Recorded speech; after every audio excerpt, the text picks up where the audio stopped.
Mapagpalang araw po sa ating lahat. Ako po si Emmanuel O. Alejandre. Ito po ang aking daily devotion para sa ngayong November 26. And for today, we are going to talk about faithful disciple.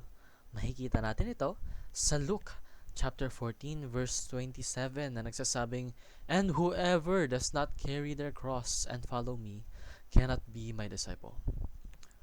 Sa Tagalog, sino mang hindi nagpapasan ng kanyang sariling krus at sumusunod sa akin ay hindi maaaring maging alagad ko.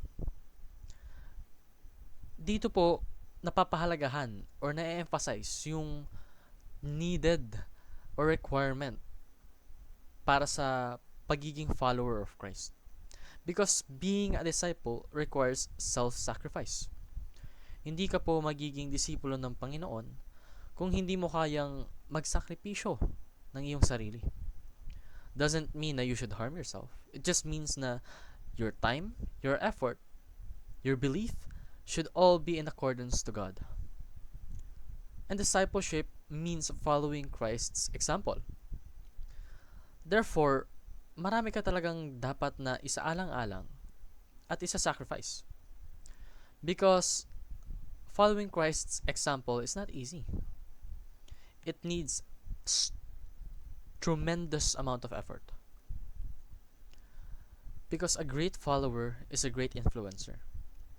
So kung sa sarili mo pa lang, hindi mo kayang sumunod, paano ka makakapag-disciple ng nation?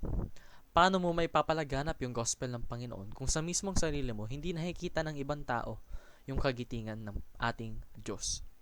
So aim for self-sacrifice rather than avoiding it. Dahil ang tunay na pagsasakripisyo ay para sa Panginoon. Ito yung nakakalugod sa Kanya. At hindi tayo pababayaan ng Panginoon. Hindi ibig sabihin na you self-sacrifice is puro pagdudusa yung hahanapin mo. No. So become imitators of Christ's way of life. Gayahin mo yung pamamaraan ng pamumuhay ng Diyos nung siya'y nagkatawang tao.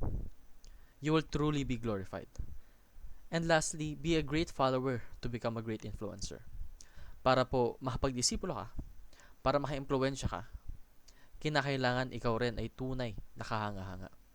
Yun lamang po ang aking daily devotion. Maraming salamat sa pakikinig. Pagpalain po tayong lahat and let us all give glory to God.